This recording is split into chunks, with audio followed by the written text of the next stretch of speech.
Hello everybody, this is Hammer Striker here. Today I've got a few of the larger of the micro compact 9s. I've got the Sig Sauer P365, this is the XL version, and I've got the new HK CC9. Please don't forget to check out our website. Go to our affiliates page. You'll find discount codes for things like Manta sacks and core belts, linked to that cool little bore light that we use for lighting up the barrels.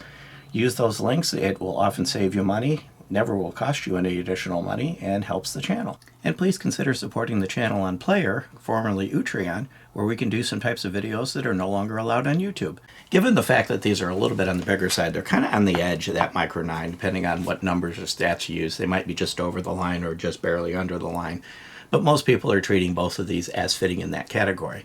They tend to have a little bit larger grip, generally get a almost full 3-finger grip, depending on the size of your hands.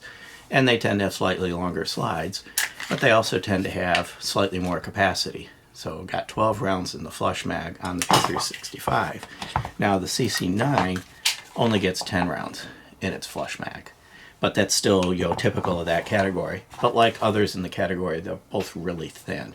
So the CC9 is coming in at 0.99 and the P365XL is 1.1. So 0.2 inches difference, not a difference you're going to notice. If you're choosing between these, you're not going to do it based on the overall thickness. Both of these do have the option for additional capacity. You can get this, and it comes with it, 12-round magazine for the CC9. To the best of my knowledge, or at least as of the making of this video, this is the largest mag that's available for the CC9.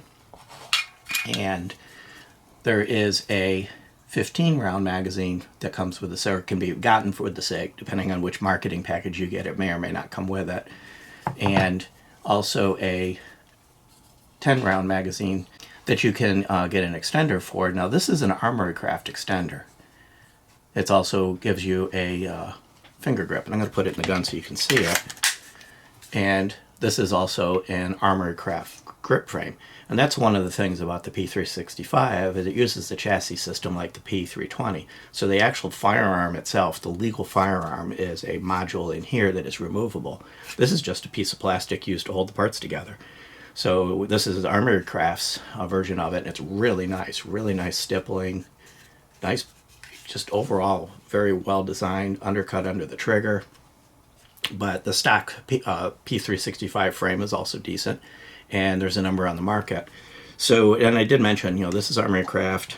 The grip, so the magazine base plate extender is Armory Craft, and we do have a discount code with them. Our discount code is Hammer Striker, and you get 5% off. So if you choose to get a P365 and you choose to enhance it with their grip frame or their base plates, they're available. Now this, again, is the version for the P365XL. They do have it for other P365 variants. This one just happens to be the XL. Overall, everything I've tried from them has been good quality, so I wouldn't hesitate. There's nothing that I'm aware of, currently at least, to enhance the CC9. But both are good guns. Now one thing I will say is the P365, all of its variants, use a SIG rail. So this rail is designed to hold SIG components. Notice it doesn't have the notch like a Picatinny rail. SIG's been around long enough. There's a lot of things out there, and there's even adapters to adapt a SIG rail to a regular Picatinny rail. But with the SIG, you're getting that proprietary rail. With HK, you've got a 2-slot standard Picatinny rail, so that you can put any Picatinny accessory on it you want. Both of them have front and rear serrations. And both of them really have good ergonomics, and both of them have proven to be high quality.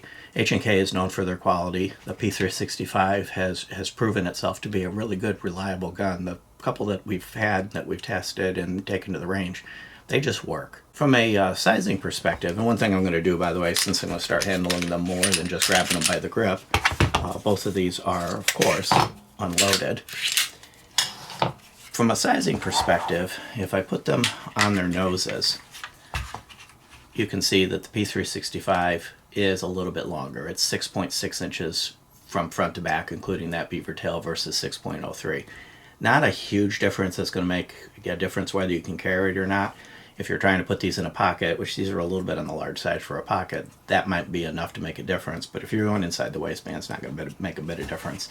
Now, I'm going to put them on this ammo box, and I deliberately chose a caliber that doesn't fit these. This is 5.7, so that I can demonstrate what they look like with their grips lined up, because one's got a red dot on it and the other doesn't. And I'm going to put their flush magazines in them so that I get an apples to apples comparison.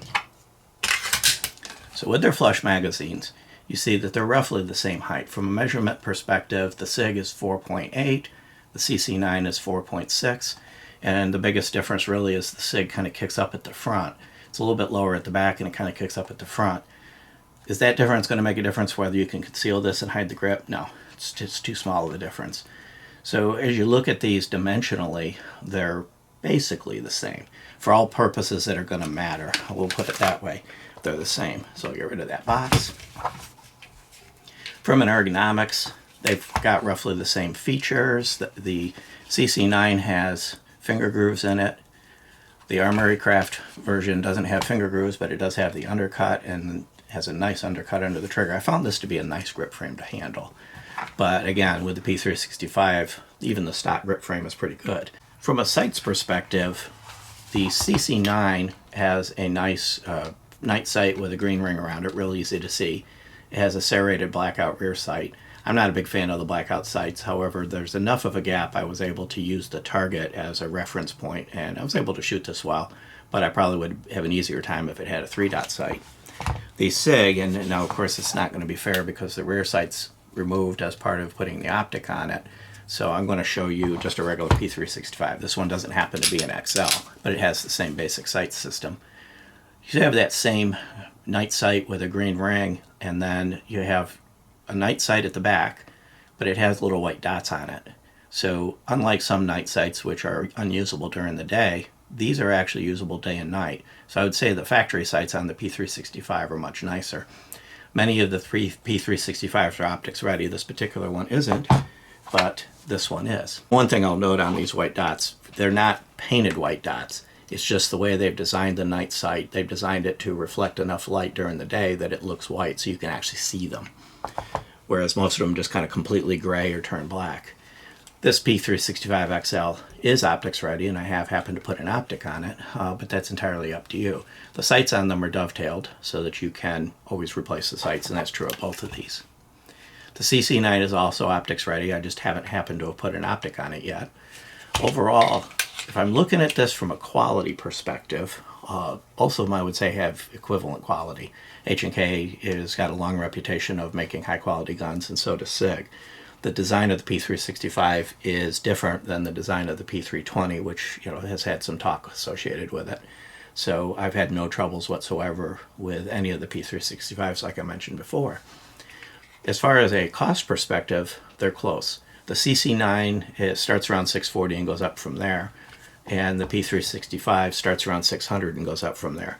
There's more diversity in the P365 as far as marketing packages, and there's different sizes of it and everything else.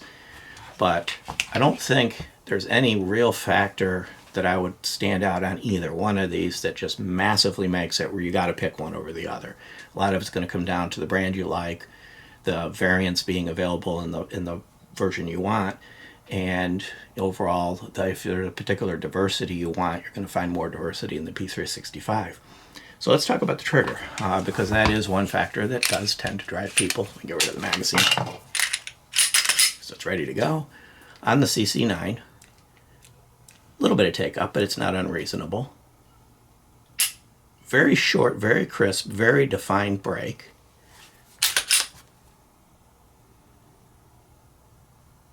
Very short reset, a little take up to get back on the wall, and then again, a very short, very crisp, very defined, but light break. The trigger on this is really, really nice. They did a good job with this trigger. And the P365, I'll get rid of the magazine on that as well.